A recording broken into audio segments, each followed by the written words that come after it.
Good afternoon, everybody, and welcome to our afternoon session of Team Training Tuesday webinars from Fitz Design. This afternoon, we're going to be selling the wow. And what does that mean? Well, we're going to share with you and tell you what selling the wow means during this afternoon's webinar. We're going to show you by having you do some really creative ideas and corsages and fun things to do, and then we're also going to be telling you when Dan comes on and has his marketing segment. So you're really going to have a lot of information to take away from this afternoon session. But before we begin, I just want to make sure everybody is all connected properly, that you can hear, that you can see, so that you catch everything that's going on. So if you're having any problems right now, there's a little place in there for you to type in questions or comments. You can go ahead and type in there if you're having any technical difficulties, and Jamie will kind of troubleshoot for you and get you connected up, and so that you're online and able to hear and see. So I'm going to give you just a few seconds while you do that if anybody's having problems. And usually everyone comes in pretty quick if they're having problems. And if not, then we are going to get started because we have some fun and interesting things to show you today. We're going to kind of change it up a little bit. We've been having a lot of questions, probably prompt from our other webinars, about some of the items that you have seen. One of them being our brooch bracelet. And I'm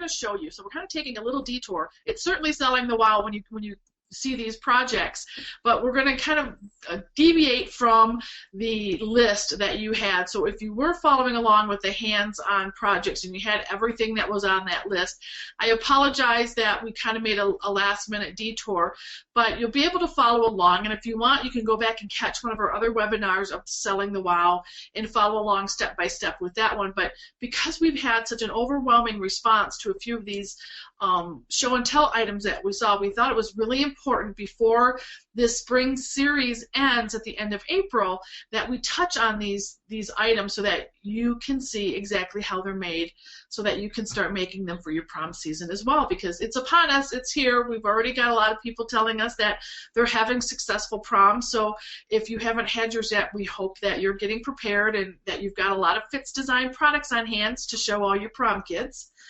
But the first thing, let's go ahead and get started here. We are going to make the brooch bracelet.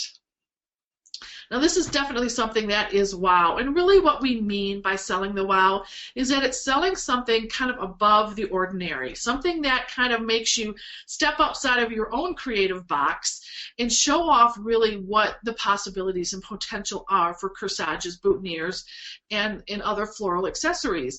So it's not necessarily the same in one shop as it is for another, but it's putting your own signature creativity on the items you're selling for prom, giving them fun and interesting names, really making sure that you're showcasing some of the fun things that you can do. That's what selling the wow is. It's really just reaching out there and going far beyond what you thought could happen, going a step beyond that and making it happen in your shops for prom. So our first project is our brooch bracelet. We usually start with kind of a statement bracelet, something that really kind of in itself is a wow to begin with, and then we build up from there. So I'm going to go ahead, I'm going to put this down, and I'm going to start getting my supplies ready so you can follow along. What you can do is you can take notes and just write them down, the step-by-step of what we're going to be doing, and that way you can go back and you can create it at another time. So we're going to start off, like I said, with our statement bracelet. And you know what? I'll have to say the name of this bracelet slips my mind at the moment. So if Dan or Jamie knows what that is, they can chime in and let us know what that bracelet is. We've got so many in our line, and some of my favorites. I just can't seem to remember them all. So really, we've got a lot of beautiful blingy stuff. We're going to use some of our foliages. We've got the spectacular leaf spray, the lacy leaves, some of our magical leaves for this, even a forest path we're going to be using in this. There's a lot of stuff in here. We're just going to be building layers upon layers. Then we have our bling. our actual brooches that we're going to add in. I'm going to get everything prepared and laid out, so once I start, it'll be easy for me to just keep building. I won't have to go back and open packages or anything like that. We've got some Kara's Kisses. This one is center stage. It has the pearls in the center.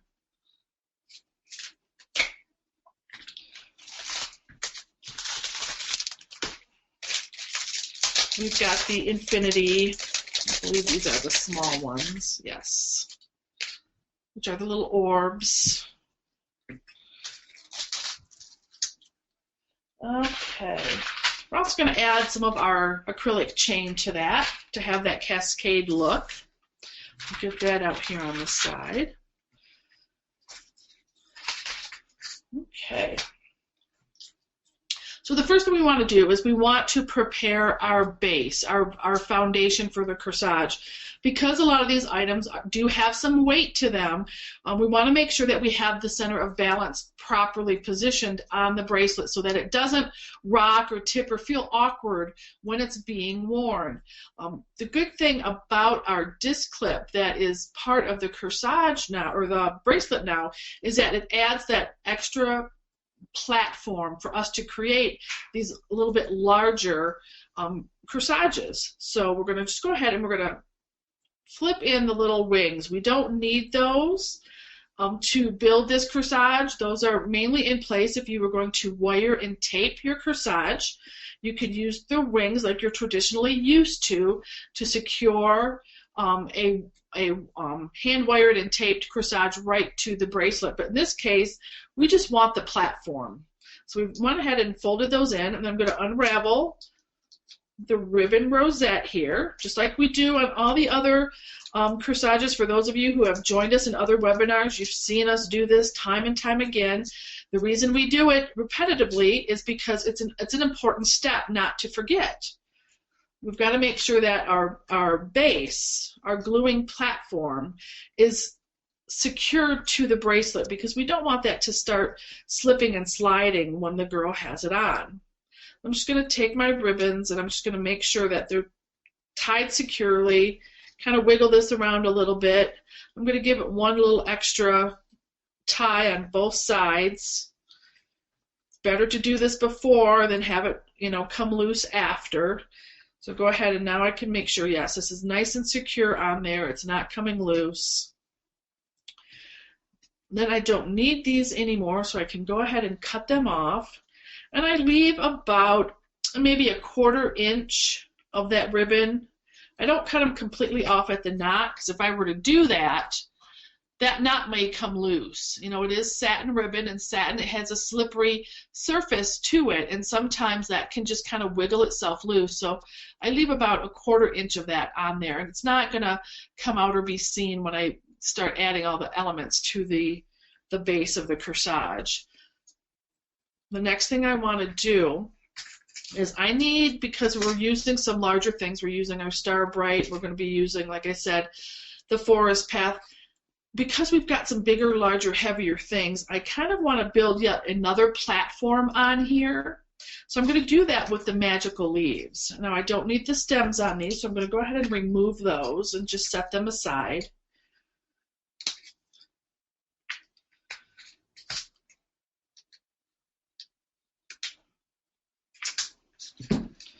One of the questions we often get asked is, do you recommend using the U-glue, dashes and strips, when you're making your corsages and boutonnieres? Well, we kind of been back and forth on that answer because we really didn't have a real valid answer of when to use it and when not to use it. We've always recommended that when you're using something like a metal surface, it works really well as a base to help hold your base on, and we never recommended it using to glue your flowers in. Well, I just figured, let's go right to the source. So I contacted a couple of my friends over at Oasis, and I asked them, what's the best use of the U-glue? Is it okay to build your entire corsage out of? And actually, they all agreed, no, do not use solely the U-glue to build your entire corsage.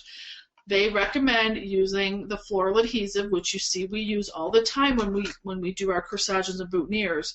The kind of hint they gave us is when you're gluing a flat surface to a flat surface. So when you have a flat leaf to our flat base and you have a metal to metal surface, that's an appropriate use of the U-glue strip because it will bond the two flat surfaces. But if you have something that's bumpy or you have a flower, they say absolutely not, because this is not guaranteed to hold up when it gets wet. It does on occasion, but they won't guarantee that this will hold up when it gets wet. So if you're using this to wrap around your flowers, I would just follow the team over there at Smithers. They know best, and they say don't do it. So we're going to use some of it to help secure our foundation, but we're not going to use it to create our entire corsage. We're just going to use it as an aid to help us build this. Because we are doing metal to metal, and because metal is not porous, the glue will slip around on this and take a little longer to get tacky and a little longer to dry. And because we're doing a lot of metal to metal gluing, we're going to use the U-glue as just an aid to help hold things in place, but we're going to back that up by using the long-term adhesive so we know once it dries it's going to stay put and not fall apart.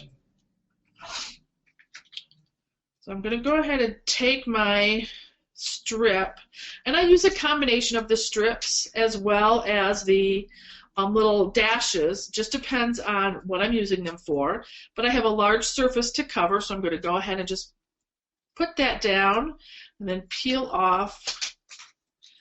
And now I have some that's hanging over, so I'm just going to kind of pull that back up so that it's not hanging over the disc clip. I want to make sure that it's all on top here. And then I can go ahead and I'm going to use a little bit of glue on this as well.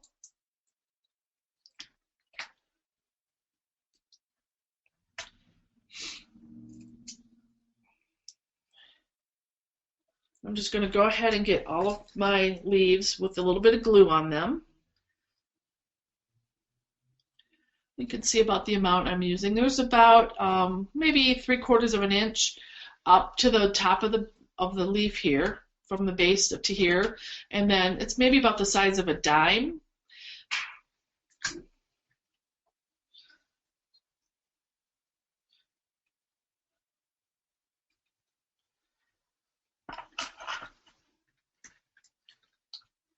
I'm going to come back and I'm just going to place them right over the top here. And I'm going to make sure I press that down firmly.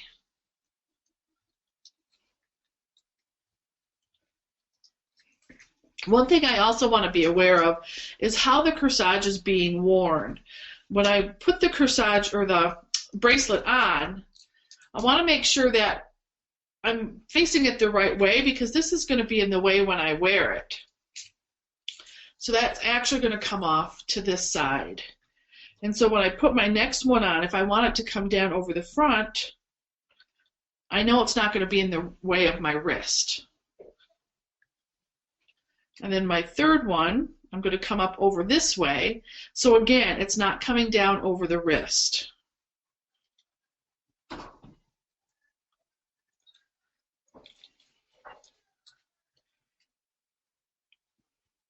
A little thing to help you remember that is the disc clip runs the same way as the arm.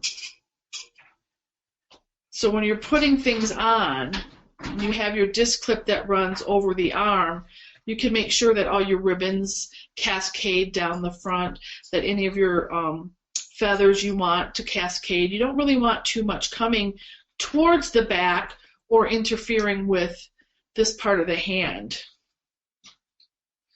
I'm going to just kind of give these a little bend now that I have them in place. And you can see that that U-glue strip is really helping them hold into place. They're not moving anywhere. They're not going anywhere. And then I also have that glue on there, so that's going to add that extra protection once that dries. Now we can start building our brooch corsage. And what I kind of like to do is I just kind of want to get a few things in place so I know where the placement's going to be before I actually start putting them on. So I get my main focal pieces, which are my brooches, and I figure out where I want them to ultimately sit.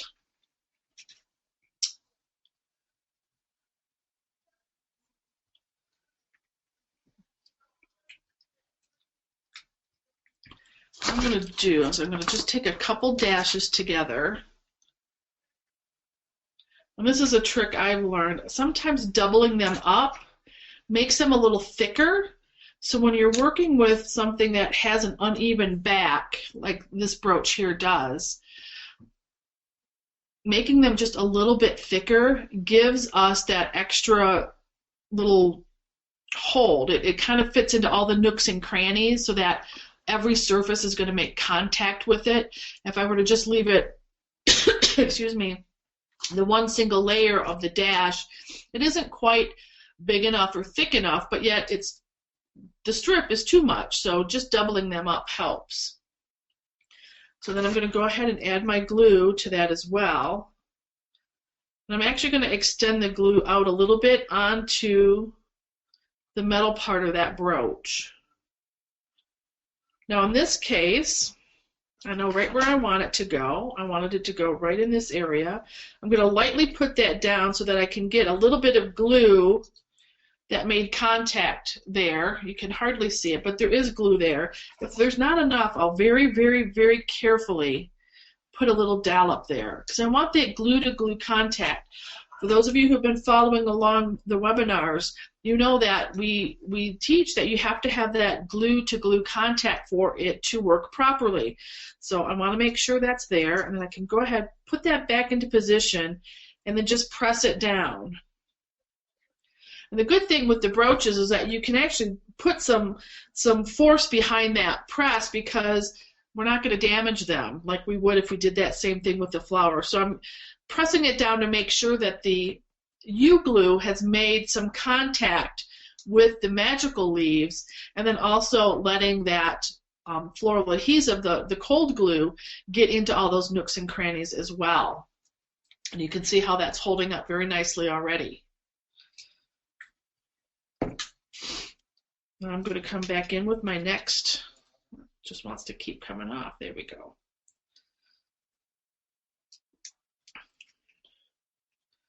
And I think that will go nicely like that. Okay. So I'm going to take a couple pieces of this. Just kind of repeat that same process. In this case, this actually has a couple points of contact just because of the crescent shape of the brooch.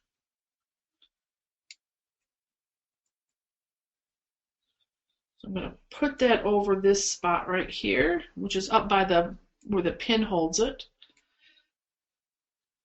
Now, if you're not worried about them keeping the brooch and the integrity of the brooch, you don't care that it's able to be worn again or pinned on, you could actually just go ahead and remove that, and it would actually sit a little bit flatter and more flush to your corsage.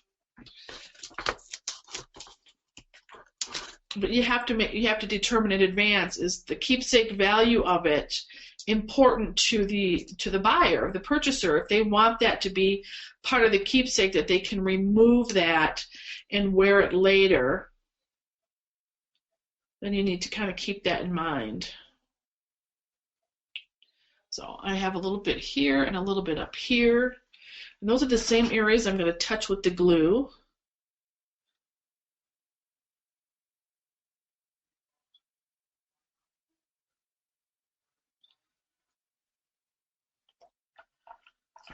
And I'm going to put it into place.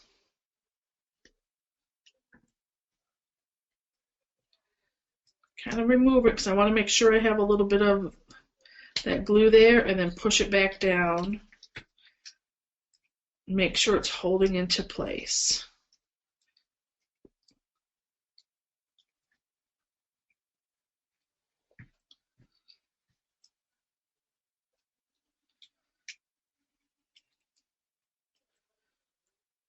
Make sure you've got that contact there.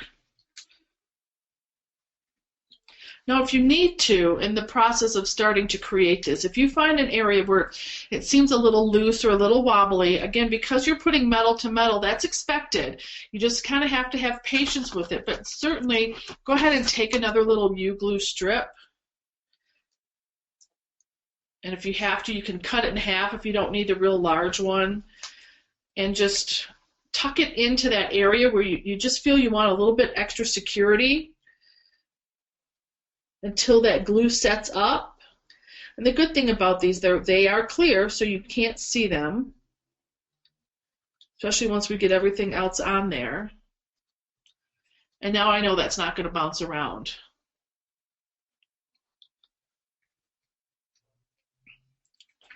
Now I want to come in and I want to add some of my acrylic design chain.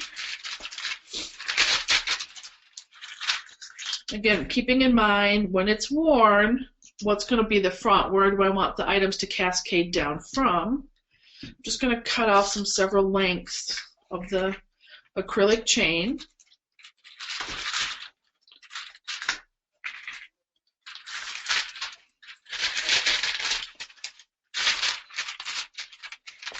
You can mix and match them, use more than one variety of them if you want to create a little more texture. 1, 2, 3, 4. We'll start off with that and see how that works. Okay, I'm going to come in, I'm going to put a dollop of glue right on that entire back of that one medallion there. Just make sure it's completely covered. Set that off a little bit. I want that to get tacky. I'm going to go ahead and do that to all of my little pieces of chain. Move some of my other stuff out of the way here. And the tackiness really helps when you're creating this type of corsage because we are doing that metal to metal. I'm saying that a lot, but it's because that's very important to understand that we're not gluing flowers. This is not, a lot of this is not porous material we're gluing to. So the glue works a little differently than it does with fresh flowers. So we just have to adjust for that.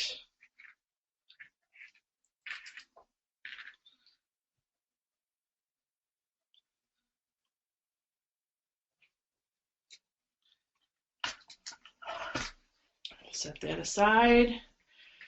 I'm going to go back and grab the first one, which should start to be getting tacky. I'm going to come back in and I'm just going to tuck that up in there. The good thing with the acrylic chain, it looks just like another little tiny brooch. So it's adding another dimension, another layer and texture.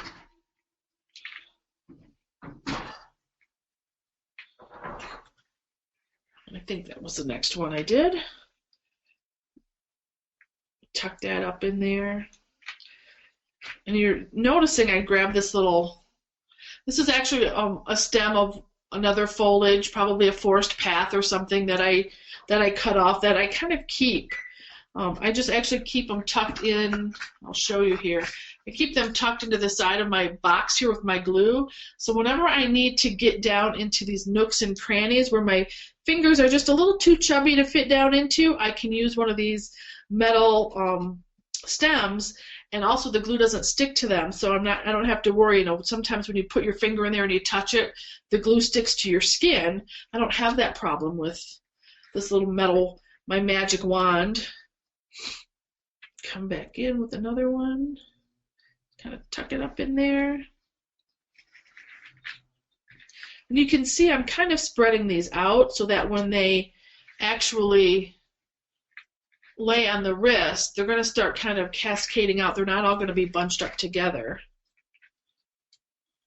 And I've got room for my last one right up in here.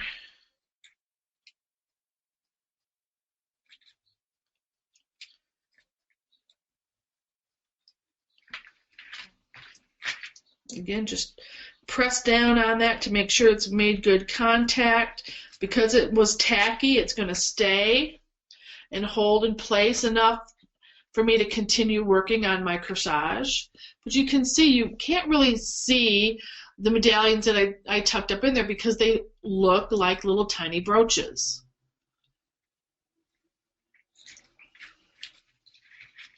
Now let's see, we're going to add some of the lacy leaves.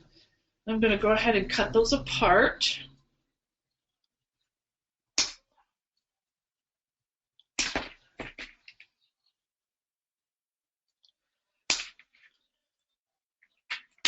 I'm just going to kind of play around to see where I want them to actually be. So I know if I need to cut off more of the stem, what I need to do. Actually, I don't need that stem. I've already manipulated the leaves a little bit so they're not so flat. They have a little bit of a more natural, organic shape to them. When you're doing that, just make sure you're holding them firmly in your hand when you go to bend them. There are a lot of weld points on these items, and you want to make sure you're supporting that weld point so that they don't crack or break. And these are, quite delicate. That's why they're called lacy leaves, I guess. But you want to make sure that you're protecting that.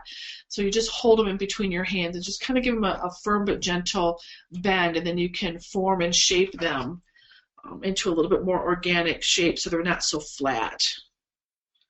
I'm going to set that aside. I want that to start to get a little tacky because, again, that's metal. And this one, I really don't need the extra little rhinestone on it, but I'll just set that aside because I can always tuck that in to cover some of my mechanics. So I'll add some of the glue onto this. Let that sit and get tacky, and I'll just show you about the amount of glue I'm using. It's covering that entire back of that rhinestone and kind of going up the back of the leaf just a little bit.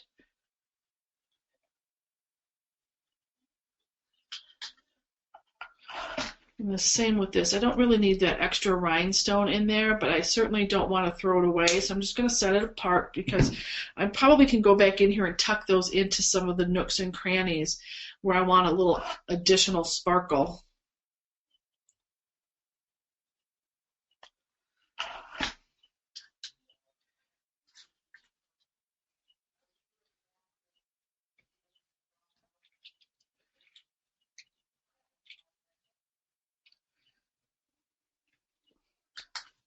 Just going to kind of start placing them. If I kind of hold them around and see exactly where I want them to be.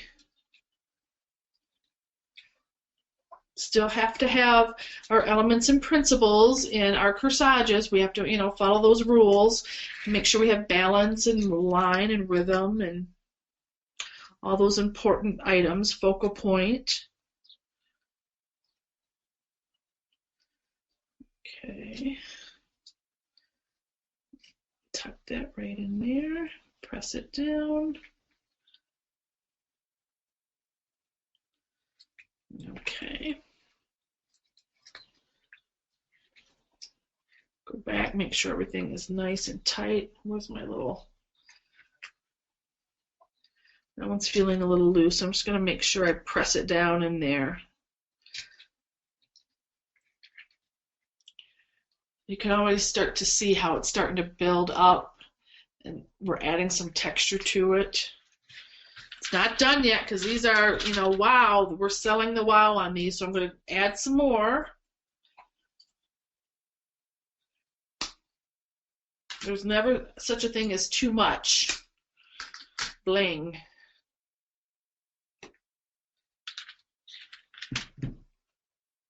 And again, these are very flat, and I want a little bit more dimension to them.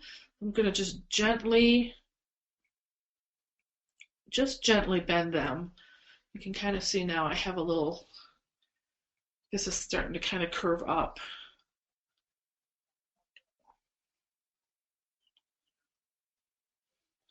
So what I want to start to do is I want to start bringing more up this way. As you can see, let me hold it this way. It's still a little bit flat. So when I start adding these curving up, I'm adding some more dimension to it. This will be a good time for me to take my needle nose pliers because I need a little bit more of a base to add some glue to this. So I just made that little loop there because that will fill with glue. Allow me to use a little more glue than if I just used the straight stem.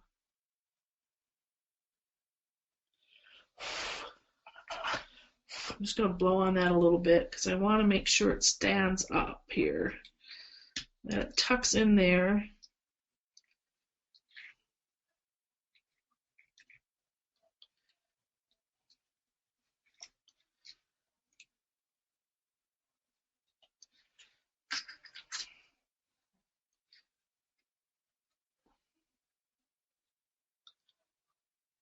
Again, I'm just going to give these just a little curve, a little shape, not much. Just a little is all you need.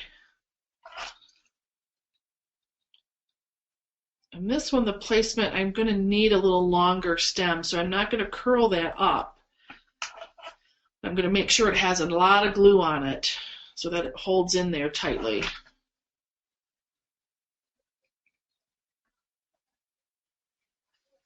And now you can see the dimension coming to it. It's not so flat anymore.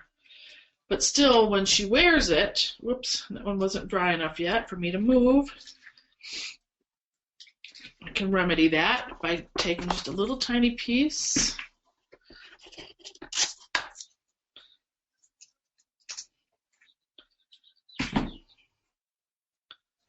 Just cut a little tiny piece off of there and tuck it in there. Give it the support it needs so that it can dry properly. And don't be afraid that you're covering up some of the rhinestones because you're actually covering up a rhinestone with the rhinestone. It's kind of the nature of the beast when you're trying to get those layers. And really the reflection still shines through because a lot of these elements are not solid. They have openings and cut work to them, so you still see the reflection through it. So don't be too worried that you're covering up a rhinestone with the rhinestone. But now you can see how there's a lot more dimension to that. Still have one more piece to add in, and I think I'm going to add that coming down to the front. I'm going to bend it the opposite way this time, so that it flows naturally.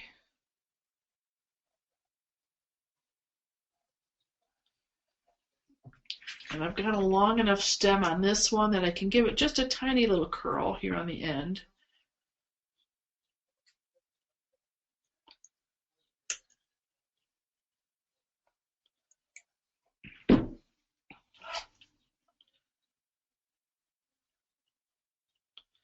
Get my glue on there, even up into that little spot there. Okay, see, I went all the way up to there with the glue. Come in, tuck that way in, and I actually think I'm going to need another little reinforcement of the, oh, here it is, of my U-glue dash. I'll just use what I didn't use on the one I cut, because I don't need a lot. I just need a little something to help it stay in place until that glue sets up. Just kind of lift it up, make sure it's exactly where I want it to be, and then press it back down so get it unstuck from me. There.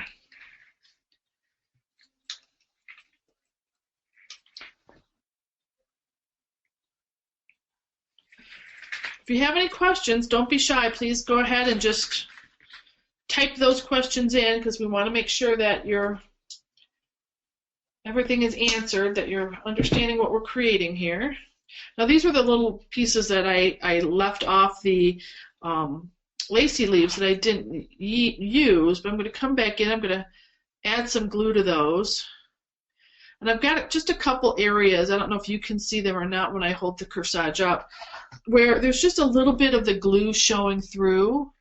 So I'm going to use these to kind of go right over those and cover them up and add a little rhinestone embellishment.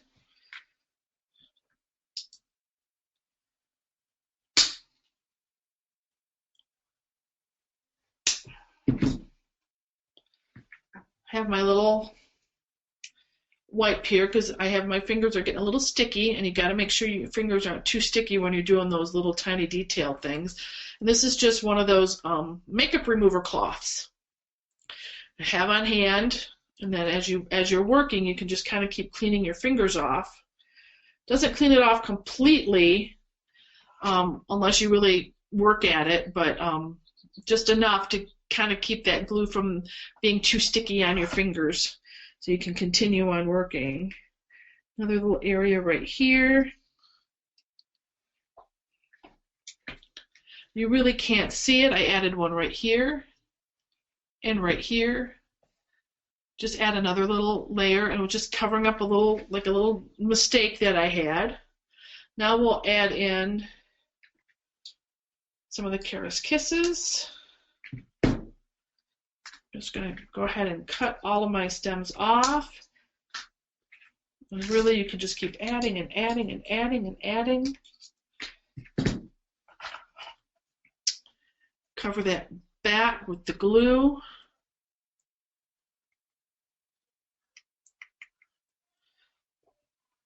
Set it aside.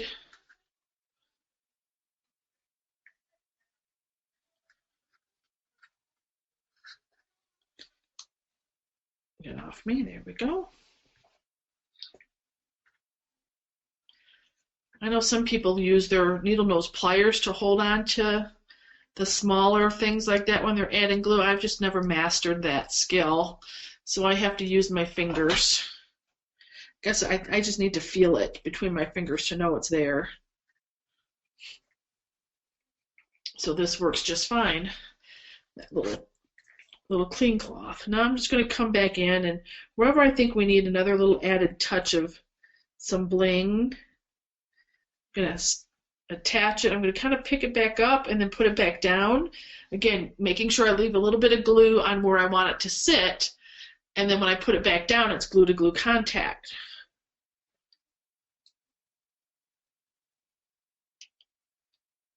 It will help it stay in place.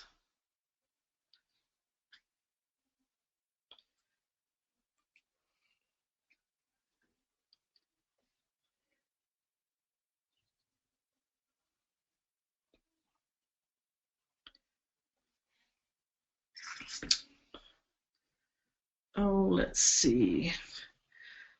Some people would say you don't need those, but you know what? I'm going to add them because you can never have too much bling. And I just want all those layers. I want someone's eye to just be like, to keep moving through the entire bracelet, seeing all the new little forms and objects that are in there. That's what's so fun about the signature corsages. Really, the sky's the limit. And we're hoping that when it comes to signature corsages, if it's not something you've ever tried before, we encourage you to go ahead and at least have one or two over-the-top, wow samples on hand to show your prom girls when they come in. You know, chances are they would have never dreamed of spending $100 or $150 on their prom corsage. They just don't think that, you know, they just have no idea. But when they see it and they see how beautiful it is and all the detail and the design that was put into it, they're going to be intrigued by it, they're going to be impressed by it, and they're going to want it. So you've got to be able to show them that you can do that type of stuff.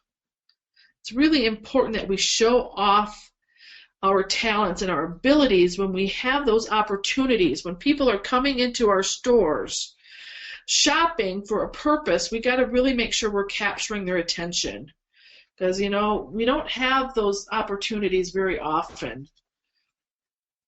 It's really only at holiday times, and so many times at a holiday time, all we want to do is just get everybody in and out so we can go home, and we're missing the opportunities of impressing our current customers, reigniting the spark that made them want to shop with us to begin with, but we're also missing the opportunity to capture the attention of new customers. Maybe somebody who came into our shop for the very first time. Maybe they just moved to the area. Maybe they just drove by on their way to somewhere and realized that they hadn't ordered their prom corsage yet. who knows why they're coming into your store, but you kind of capture their attention when you can, because there's too many other things vying for their attention these days. And part of that is due to the the internet. They can find everything they want there, so we're not really as necessary as we once were. So we have to make ourselves relevant. And this is one way you can do it. You can create a show-stopping, over-the-top brooch bracelet for your prom girl, and you can show her the wow by selling her the wow.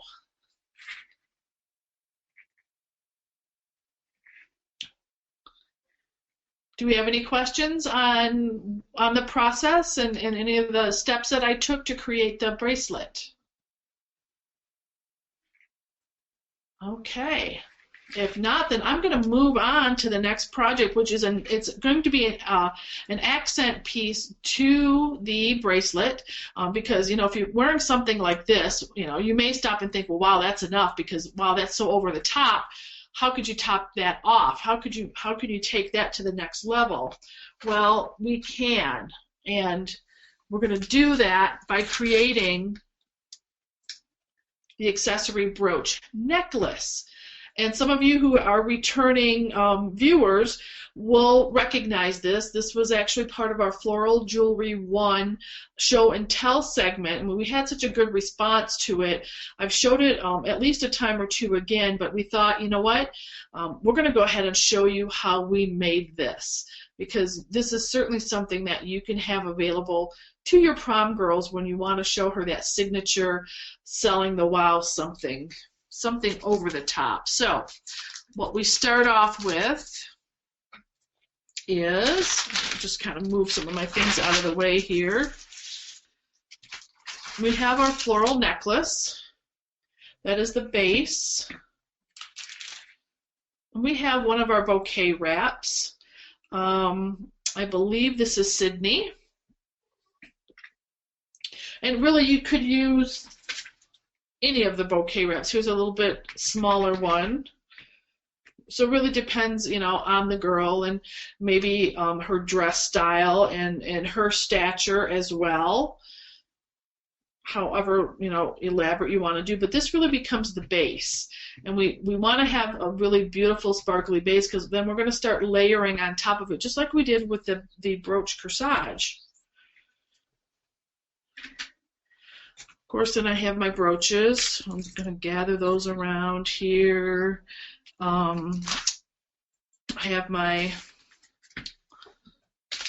let's see here. I have some of the Careless Kisses. I'm going to pull some leaves, just whatever I have here. I'm going to set it all out.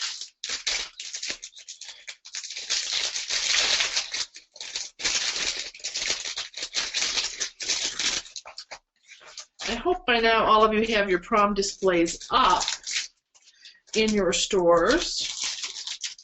Have a nice selection of products for your prom girls and guys to pick from. Remember, if they can't see it, they don't know it's available. They have to be able to see it. They're so used to finding anything and everything they want on the internet, they kind of shop the same way when they go into stores these days. So they want to be able to see everything that they thought were possible, and then even some things they never thought possible. So what we want to do is we want to kind of create a base for this. I'm using a color for two reasons this time. One, so that you can actually see the mechanic a little better, but two, really is the decorative purpose, is because if the dress is a shade of pink and she wants to bring a little bit of that color into her corsage or her necklace or her hairpiece, using something like this that is see-through, that has those openings, those holes, and then putting it over a color just lets that color just kind of peek through, and it's very subtle, but it's very there. So that's a nice way to just add a subtle touch of a color to accent her dress or whatever. Maybe maybe she has a sash on her dress that's a complementary color to her dress, and you might find a ribbon that's the same color of that sash and coordinate that. So I'm just going to kind of cut off a piece here. And I don't need these little hooks on the end. I don't have to take them off, but I don't need them. So it's kind of optional.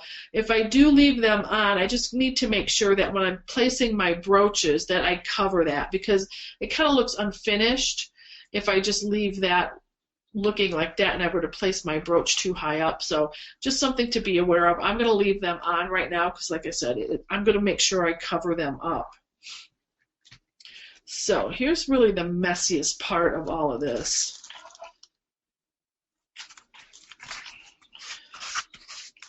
I'll go ahead and get a little bit of this glue off. A good way to do that is use one of these cellophane wrappers of our product.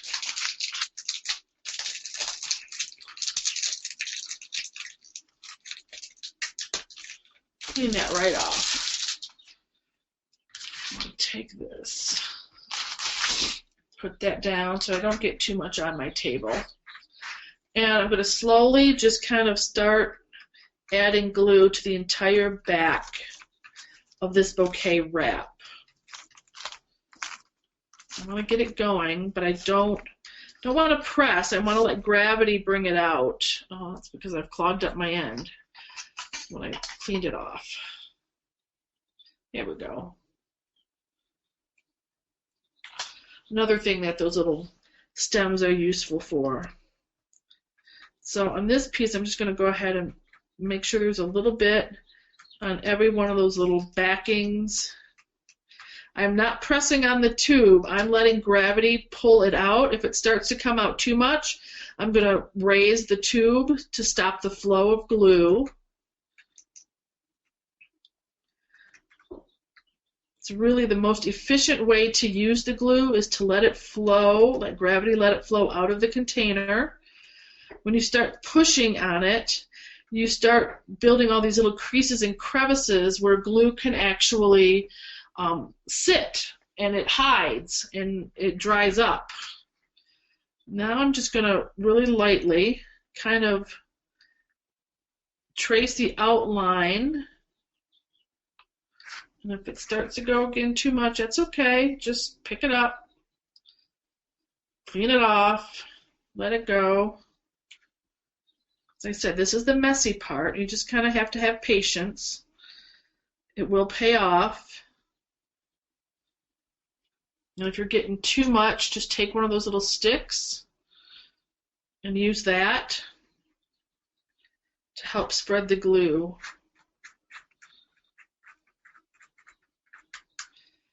Because we really want, what we're trying to do with this ribbon too is we're trying to firm this up a little bit so that it doesn't have as much, I guess, bend in it. We want it to be a little bit straighter.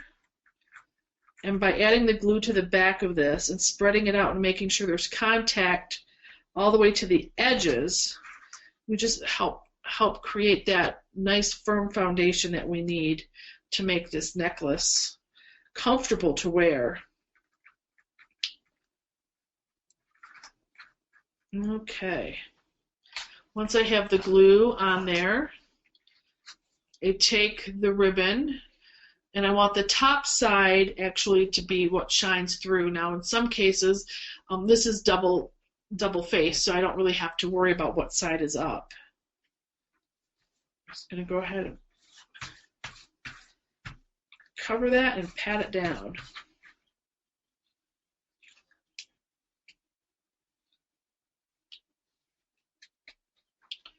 Press it down, and you will have some areas where the glue is going to seep through, but that's going to be okay because we're going to add brooches to the top of this. So we can cover up those few little areas. I have one here, one over here, where the glue was a little bit too much and it started to run through. So now I'm going to come in with my scissors, and this is where it really helps to have a nice sharp pair of scissors. And I'm just going to cut the outline of this.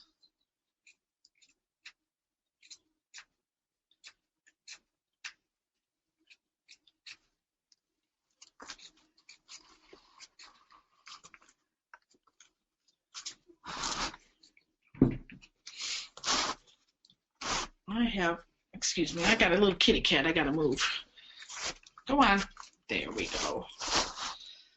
For those of you who joined us this morning, you saw Olaf made his debut on the webinars by coming in front of the camera. Well, I think now he thinks he's a star.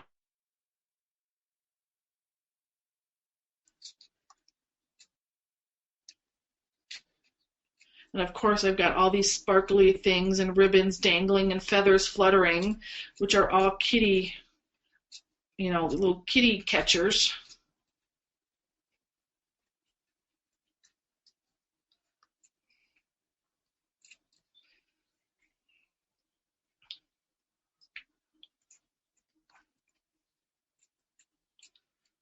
Okay, almost done. If you have any little loose ends, you just kind of go ahead and snip them off.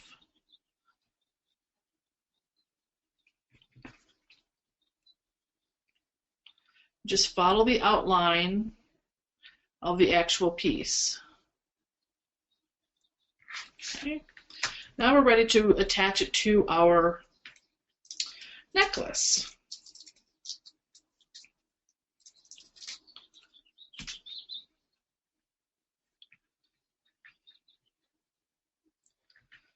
I'm watching my time here because I know we're getting close to where I'm supposed to be done.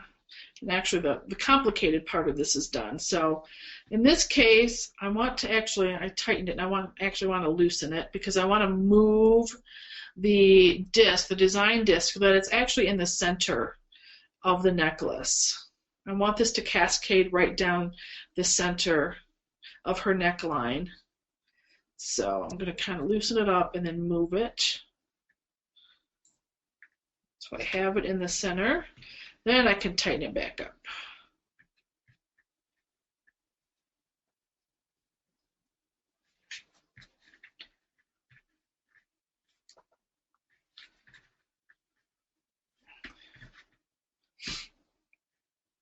And tie it again. Can never be too safe. Tie it again. And then I can go ahead and remove those streamers, leaving just a little bit up there because I don't want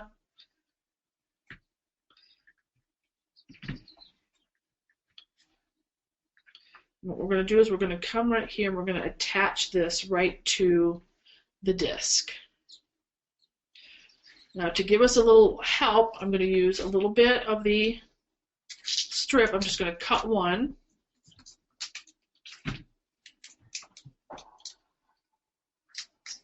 Place it right over the top here.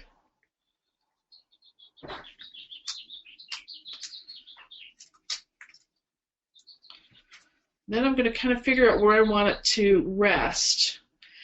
And then I'm going to add glue to the back of this.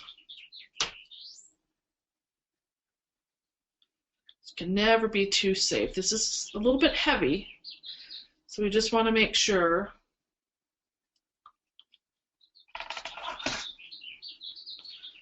it's going to stay exactly where we want it to stay.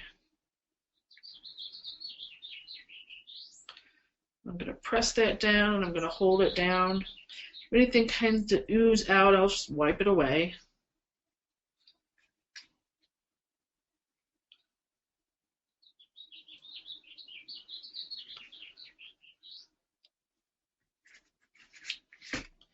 Now I can start adding my brooches.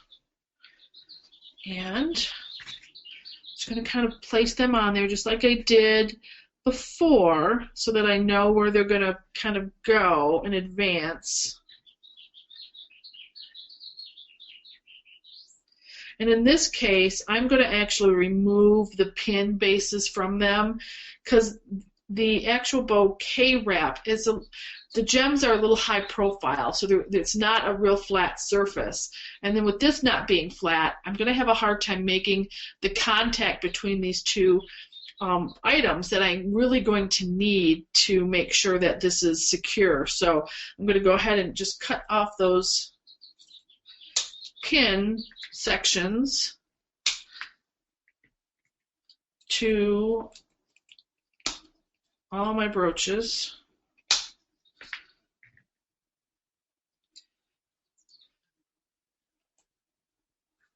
This one's a little.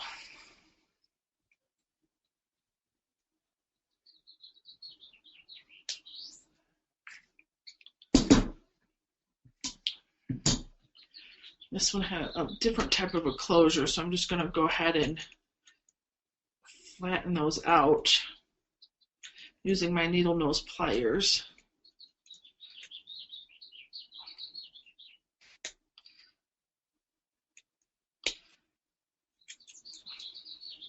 There we go.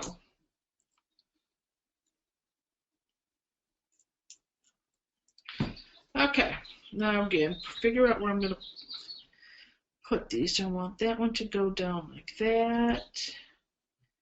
That one like this. That like that. Okay, I'm going to go ahead and take my strips again. Oh, I got one right here. I'm actually going to just fold this over. It was about a quarter, 3/4 of a strip, and I just folded it over so that I can put that on the underside here.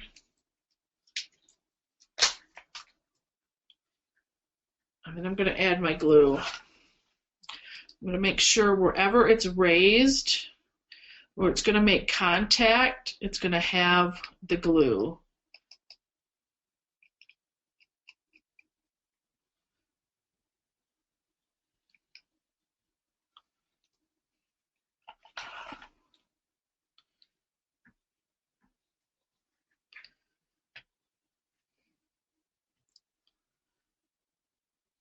Press it down.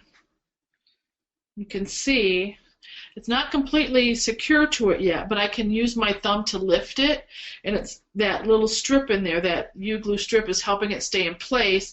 Then I want to make sure I press down wherever I had that glue to make contact, so that I'm making sure the glue is going to set up as well. I'm going to come back in with my next piece. I'm just going to flip it over so I know where I want it to go. Cut this in half. A little trick on using your scissors on the strips. If you don't have the Teflon scissors, which are ideal because it won't stick, just dip your scissors into water before you go to use them to cut. And that will help if they're not getting all sticky. So again, that goes there. Add some glue to the areas I know that's going to touch.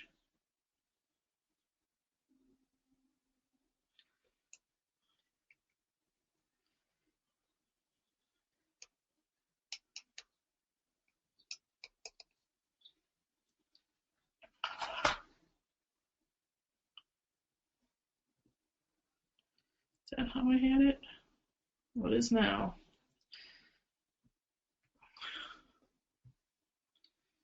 Put that down. You can start to see that. Back a little. And I got one more to go.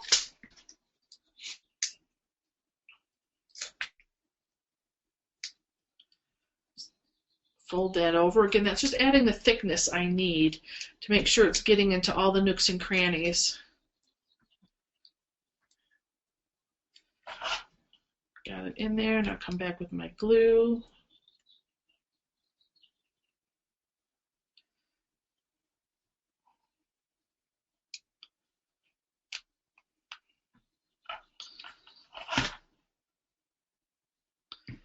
A little too much to the end because that's not actually going to be on the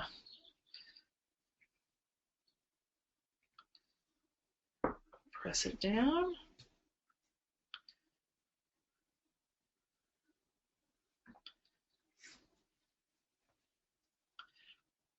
And there we have our foundation.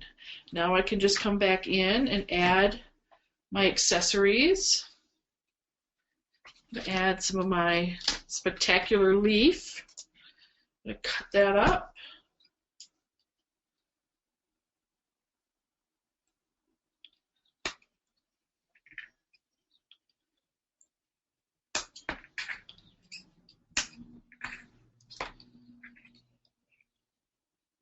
I'm even going to break it down even more.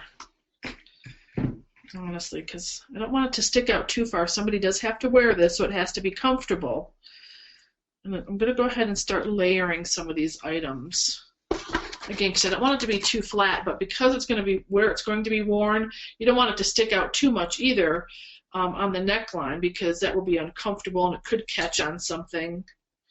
So I'm going to add a little bit of the U-glue to help it hold in place until the glue sets up.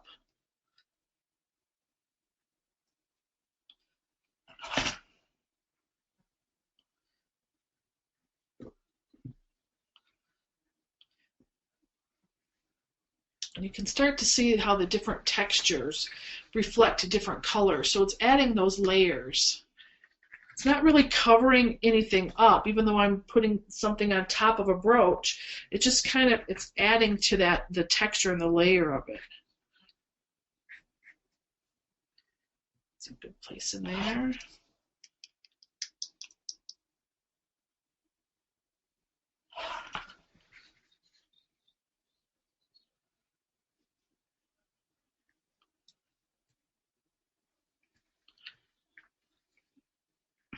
Add that down to the bottom part. There we go.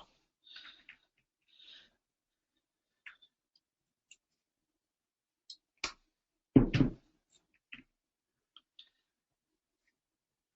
it right there.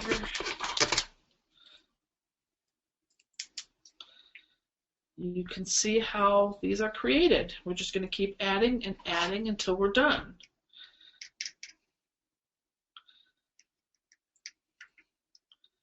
Layer upon layer, using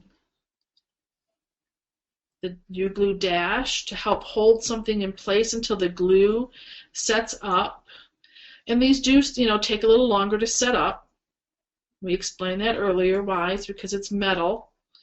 And metal doesn't always, the glue on the metal doesn't set as fast as it does on a porous surface.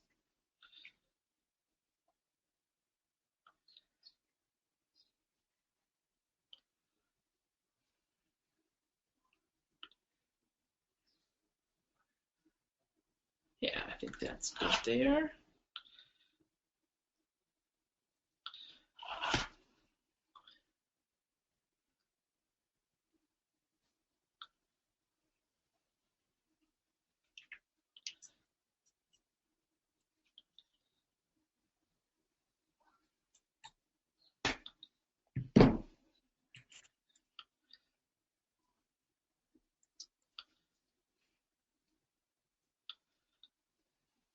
This is going to need a little dash to the back.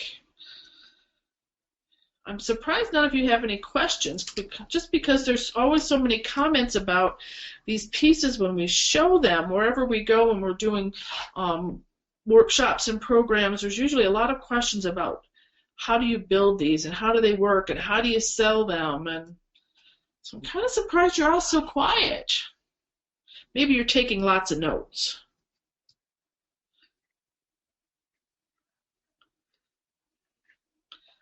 One more. Let's see. Right in there, needs to be tucked down in there.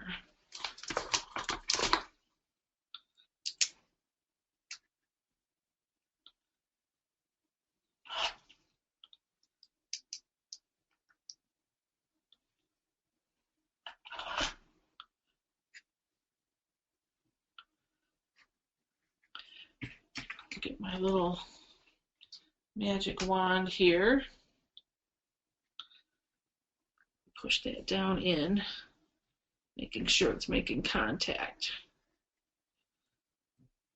There we go. There we go.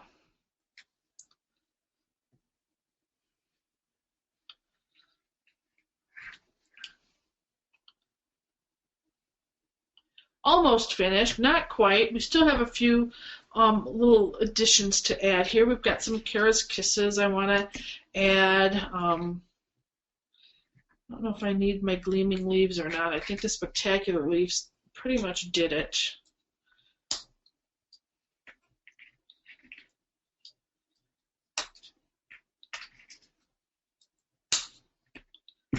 also got a couple other things I want to show you when we're done with these projects to hopefully inspire you as far as selling the wow and how to create those corsages and accessories that, whoops, are a little bit on the unexpected.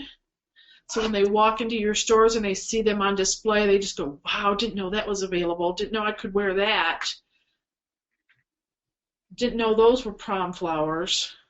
Those are the type of reactions you want. Those kind of reactions are good.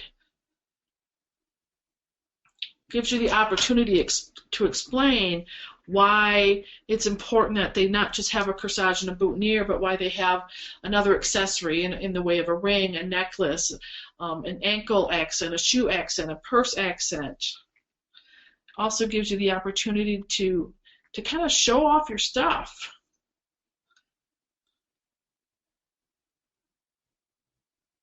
Show what makes you unique.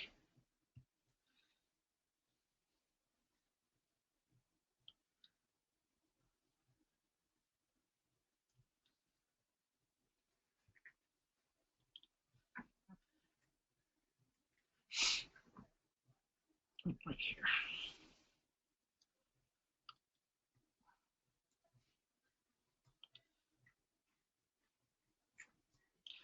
Now, I know you can hardly see where I've added those in, but trust me, I can. I've added one right up here, one right in here, and then one tucked underneath there. But it's the layering, the reflection on the camera. You can't see it through the leaf here, but the leaf here is it's like transparent screen. So you can see the little pearl accents and just a hint of it underneath of it. Really makes it interesting and really draws the wearer's eye and the viewer's eye right into your masterpiece. So that's how you make a brooch necklace and a brooch corsage. To finish this off, I'll show you on the completed one here. I just simply took some ribbon, and we would take ribbon in a coordinating color, and used the little end loops that we have here. You can see there's a little loop. I'm trying to see here. There we go. Just bring it right up to the camera, Susie. And I tied the ribbon right through those little loops. Because this is a little heavier, and depending on the size of her neck, I'll go ahead and raise my screen up here. Hello. Depending on the size of her neck, it could be a little heavy. So you would want to have a way for her to tie it or secure it to her. This would also be something that could be worn down the back. If she has, a low cut or a really ornate V-neck, V-back to her dress, something like that would be beautiful on the back. So I just used the little ribbons. And then I added a little bling bling to the end of the ribbons as well to complete the piece. So do we have any questions about the construction and how to create the brooch pieces? Because like I said, we had so many inquiries about them, and so many people are writing us about those items that we wanted to make sure we covered that in a webinar, and we didn't have a webinar scheduled to really speak specifically to that, so we thought we'd take this opportunity today to show you how to do those. But it is about selling the wow, and these are certainly wow, and to have something like that at your store would certainly make people's eyes go wide and get that reaction you want of the, oh, wow. But there's other things that do that too, like floral scepters. People don't necessarily associate this with prom, but what a great way. We're seeing a lot of people do what they're calling prom posies, the little bouquets to hold on to and to carry instead of maybe wearing a corsage. They're carrying flowers. But, wow, what a different take on the prom posy is a scepter. And we've just created the scepter using roses and made a composite rose out of it, inserting one of the rose and some petals into the center of the Aurora scepter, and then adding some of the petals into the ribbon, the bow that we created to tie up at the handle. Then we just added some of the acrylic chain to the handle, some feathers, and she has her own little magic wand or her scepter for her prom, but certainly that would be selling the wow as well.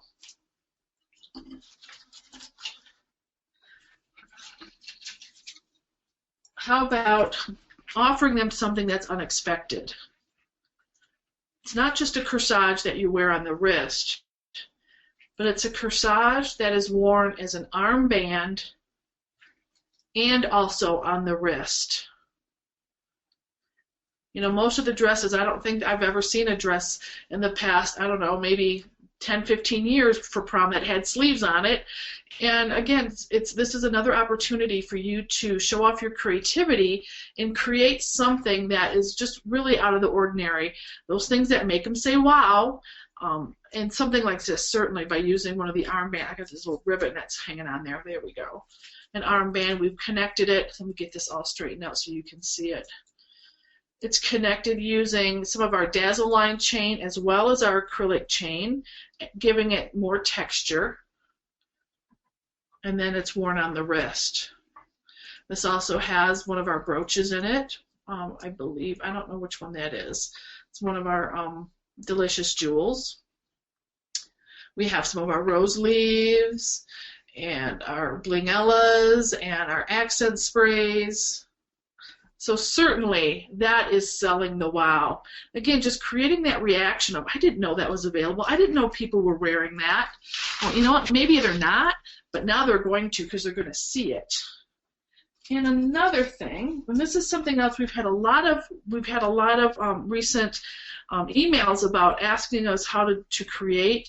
We used to have a piece called Cascades, and what that was, it was a wrist piece. It was actually a bracelet that had the rhinestones that came down over the hand and then into a ring. Now we can create these ourselves by using one of our wristlets, using our dazzle line chain, and one of our design rings. And you can create that same look of having that corsage, that combination, and they're connected. What a fun way to show off your imagination, your creativity by creating something like that. It's like a little satellite corsage that she wears on her finger.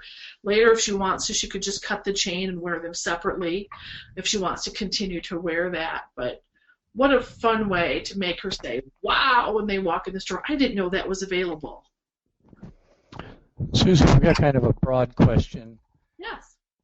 Where do they find the customer for that, or how do they identify the customer for selling the wow? Everybody's got different pricing formulas, so they come up with different selling price points, but who are those targets? I mean, I think there's two things. I think there's who do you sell that big brooch piece to as it is. Then I think there is how do you add or where do you add wow into your basic stuff so that you don't have to go from 30 to 200, but you could go from 30 to 40 to 50 to 60 to 70. Absolutely. Well, how do you find that customer? Really, they find you, and they find you by offering it and showing it. Not everybody's going to be a taker of something like this type of corsage, but if you had one or two, that's one or two more than you've ever had before. And trust me, kids notice what everyone else is wearing, and something like this is really going to stand out. And when you start doing items of this nature, and it doesn't have to be this extreme. It could have been only one brooch and maybe some flower petals added to it. You start small. This is, of course, to the extreme, and we're here to push your limits and push your boundaries a little bit past what you're comfortable pushing them. So, of course, we show you the all out, but really that customer is going to come to you. You never know when somebody walks in the door what they're willing or what they have to spend. You really can't judge a book by its cover. That is so true, especially with prom kids. They have more disposable income than we're aware of. And it depends on, in your market, who really is the driving force behind that. We find some markets it is the mother of the guy who is kind of dictating how much is spent. In other areas, it's a group. It's the guy, it's the girl, and it's both mothers coming in together. Ideally, you want to turn your customer base around so that it's the girl selecting her own corsage and creating that look. And that takes some efforts, and that takes following some of our goals and plans that Dan talks about in a lot of our marketing sessions, and getting the girls more engaged into your store by going to the schools, having them wear this type of item around the school, so people start asking, where did you get that? What is that? Who made that? What is that for? Participating in your prom shows that maybe some of your dress stores or local malls are having, or maybe even your school host a prom fashion show. You show those types of things in those areas to tweak people's interests, and then they come in looking for it. So you kind of have to put yourself out there and say, I can do this if you're willing to buy it. First year it may only be one. Next year it may be two. Eventually it's going to start building your business, and it's going to help you start raising your prices if you're at that plateau of that 25 to 35, which is really, really common across the country. Don't feel alone if that's what your average corsage is selling for, because that's pretty basic around the country. You're stuck in that 25 to 35. But chances are you're not showing the extreme. You're not showing the $50 to $75 to $100 corsages. It may only be one to begin with, but it only takes one drop of water to start a whole ripple effect. So be daring and go ahead and start that way. Hope that answers it. On that necklace piece, do you have the list of items that were included in there? I can send everybody a recipe of it. I'm sorry? I can send everybody a recipe. Can you give it to me now? I can try. Is that possible? Okay, here's what I'd like to do. We've got a few of you that are asking about selling prices, and we don't comment on selling prices. There's too many things about your business that we don't know. We don't know about your overhead. We don't know about your cost of flowers. We don't know what your pricing formula is. Some people have really high workman's comp. Other people don't. So we don't know your formula. But if Susie's able to give me the recipe, what I will do is I will tell you what the Fitz wholesale cost of that would be. That will give you that as a place to start. Now, you would then have to apply your own formulas that include your hard goods markup, your fresh markup, and your labor. But if I give you the wholesale cost, maybe that'll help you give something to start to work with.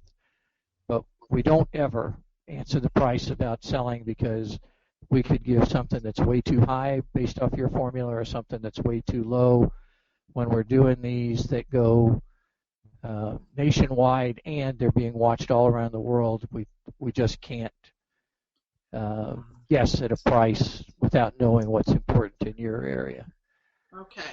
You ready? Okay, Susie, let's see if we can try this experiment. So we have the floral necklace. Okay, hold on one second. Let me find that one. Okay, so the floral necklace. Yep, I can hardly hear you. I'm sorry? I can hardly hear you.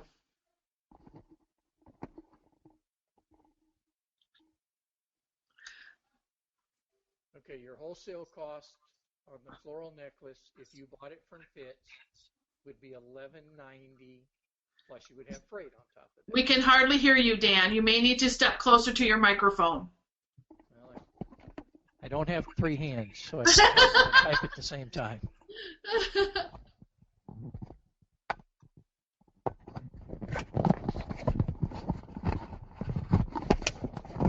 This is probably not a good idea. I'm glad it was yours and not mine. Okay, that's all right. Hold on. I'm going to give you a sneak preview here. This should give everybody a chuckle.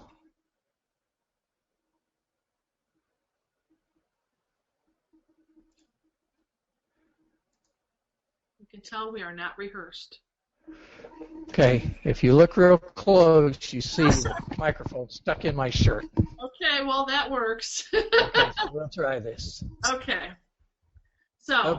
So the floral necklace, the wholesale cost from Fitz would be $11.90 plus freight. Okay. Okay, next one. We have a Sydney bouquet wrap. Sydney bouquet wrap is $10 wholesale, again, plus freight. All right. I believe this is parfait.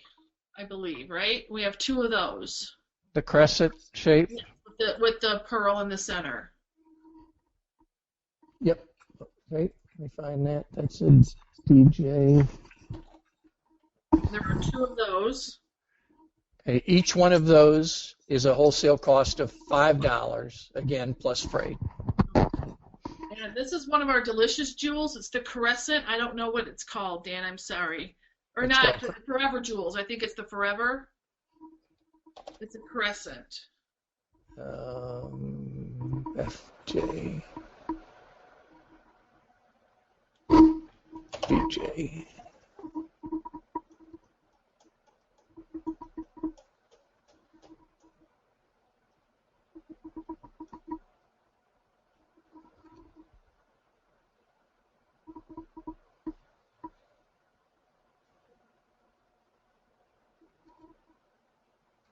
I think that is entwined.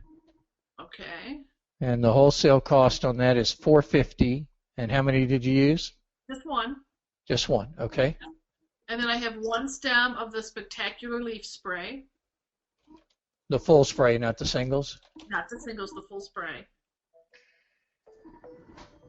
The wholesale cost on that is $13. And then I have, I think it's Center Stage, the one with the square with the pearl in the center. Center Stage, right? Center Stage, the Kara's Kisses. That's $5.50 for a package of 3. And that's all that's in there. Okay. Okay. So now you've got Besides something the to start. ribbon and the glue. Say that again? I said besides the ribbon and glue. Okay. So you've got a place to start with. Those are hard goods costs. Whatever you would do, flour cost, plus your labor. See if that helps you figure out what your selling prices would be. You can always call us after the webinar too, and we can kind of walk through the formula. But we don't know your formula, so we can't calculate the selling prices. And I would recommend don't guesstimate. You know, if you're thinking, oh, I could never sell that for more than $75, and when you add everything up and you add your labor and it comes out to $155, don't apologize for that. Don't be afraid to put it out there. We've got to stop selling from our own comfort zone and our own comfort level and stop kind of putting our limits on what we think we could sell that for, because you never really know who's going to walk in your door, and it only takes that one person to say, that's it, that's what I wanted. And it's sold. So don't underestimate your customer and put your limitations on them. Do we have anything else? That's it on my side. Okay, well, I guess then that's it for me today. I really appreciate everyone joining us, and we did have some good questions, so I hope that you were able to take away from this hands-on section what we hoped you were, and to kind of push your boundaries, push your limits, and don't be afraid to really wow your customers when they walk into your store. This is your one opportunity. They're coming to you because they need flowers, so don't miss that opportunity and let them walk out and go on down the road. Grab the opportunity, make it a wow opportunity. Thank you for joining me this afternoon. I'm off next week. You'll be having Joyce Mason-Monheim, who is doing the webinars next Tuesday. Join her. I know she's got some great creative things up her sleeve to show you. That's all I have. I'll let Dan take it over from here. Thank you very much, and we'll see you next time. Okay, thank you, Susie.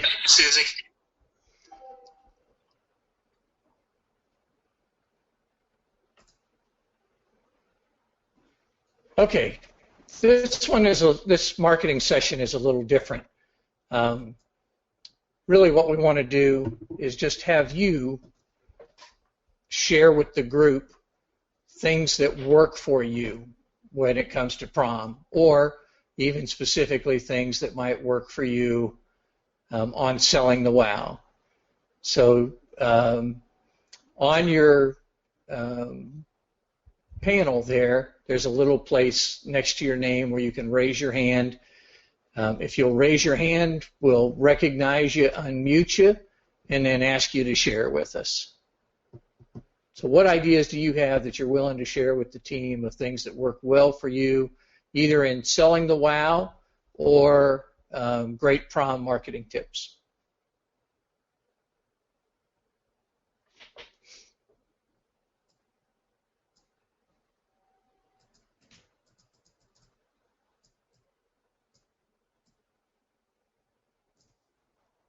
Okay, don't be shy. I know you guys have good ideas.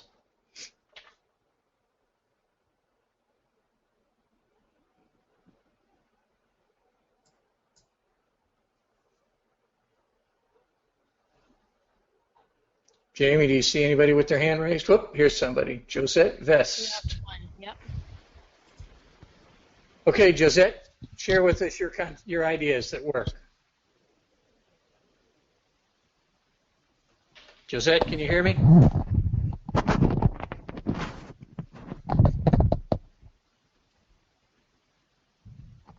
Josette, your microphone's unmuted. Go ahead.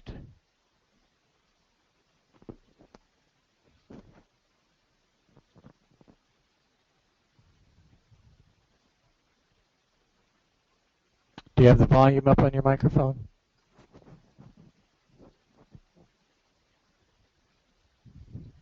She can't unmute her mic. Okay. Go ahead and type it in, and I'll share it from there. How's that? Okay, anybody else?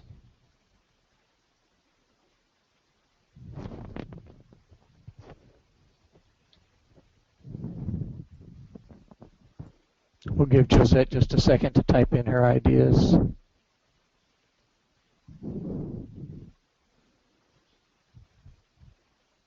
Okay, Gina Rudd. I know you guys. You've got to have some good ideas to share with us.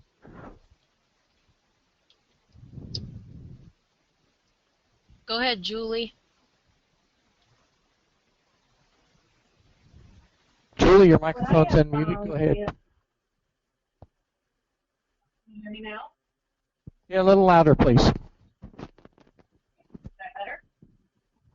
Little, but yell. I know what it is. Hold on. Is that better? Much better. Thank you. Okay, I had it on Bluetooth. What I have discovered is I was looking into the girls' wallets and giving them a price before, the years before, and this year on my form, I simply asked them, what is your budget? And their budget was 3 times higher than what I was charging them before. Great. And so I would start out and I'd say, yes, that's great, we can do that, and at that price we can really bling it out, and they just smile. Perfect. So what, if I can ask, what's your average corsage when you get that opportunity to bling it out? I do it as a set, a corsage and boutonniere. Honestly, years ago, I'm in a small town, Midwest, 1,200 people. My average last year was $20. Mine this year is $55. Great. Congratulations. All by changing that. Oh, thank you. Thank you for the web. Yeah. Well, yeah. I had I had a morning event. They came in with friends. The talk has started going around to other towns. I'm getting other towns coming in. Yeah, but it's just simply, instead of saying, this is what you'll get for 30, this is what you'll get for 50, I walk them through, they pick out all the accessories, we have a bag, they put everything in, and then I'll say, now we can put as little or as much as you want, what is your budget? At the very end, and they want it all, so their budget's higher. Oh, great. I'm glad to hear that. That's super. And we say it, but it means so much more when it comes from you guys than just from us saying it here at the office. Yeah, but thank you for the webinars. It's really changed my outlook. Great. Thank you. I appreciate that. Okay. Thank you. Josette, if you can type in for me where you're located, I can help with your questions a little bit better. Here's from Gina Rudd. I know these folks, so I asked them. They don't have a microphone today, but one of their process is to start by asking what's the color of the dress. If they haven't bought the dress yet, most of them have an idea of the pictures, the ideas of what they like on their cell phone. They had a lady, and this is, keep in mind, this is from these people, Gina Rudd is from Idaho. So we're not talking about New York City or Los Angeles. They had a young lady come in the other day who wanted something elegant and an extra special for her last prom. Their corsage was $137. They made a combo Cala Blamila corsage with a coordinating boutonniere. Congratulations. Thank you, guys. And again, that's from a small town in Idaho, not from anywhere in the big city. Great. Congratulations. Thank you very much. Okay, we got anybody else with their hands up?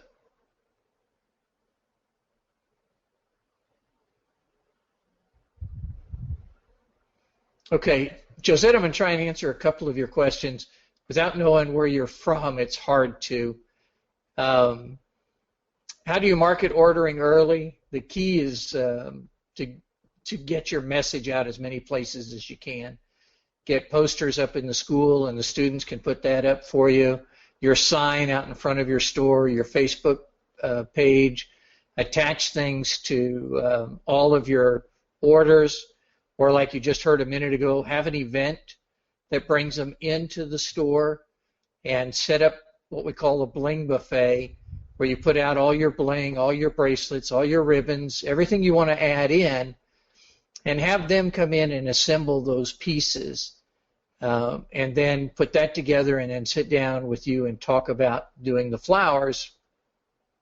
And if they've done that in advance, then you've got those pieces and parts to know what it is that they want, and you can start putting what we call the frames together, and then just a couple of days before the prom you would go back in and glue your flowers in them, spray them with an anti-transparent, Crown and Glory, Pristine, whatever your choice is, put it in a corsage bag, put it in the cooler, and that's one good way to help you get a real good start on working earlier.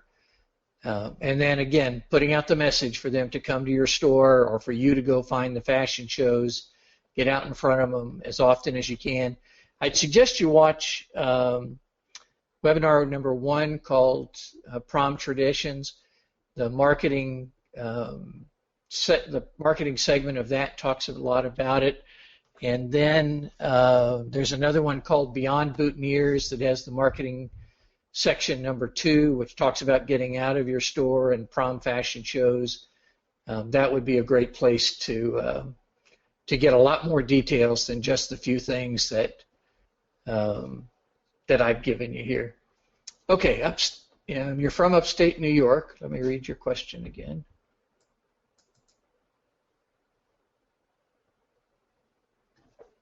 And are you saying prom is? Oh, your prom is on Mother's Day. Okay, M Day, I couldn't figure out what you meant. Now I got it. Mother's Day. Yeah, now's the time you want to get them in the store for Mother's Day. The other thing that you might want to do after this goes away is to start talking to the school board and tell them the difficulties of doing prom on Mother's Day, including that their students are paying a lot higher cost. One thing to keep in mind, and there's an article that just came out on ABC News, keep in mind that even though it's a small town, often the small towns get larger amounts spent on their prom. As a general rule, they don't have nearly as many activities or opportunities to go out and have a grand event like people might in the city. So it's not uncommon for the small town folks to spend the most. So the 2 highest corsages I know of are this one from Lewiston, Idaho at $137, and there was one from a very small town, Columbiana, Ohio, and theirs was $170.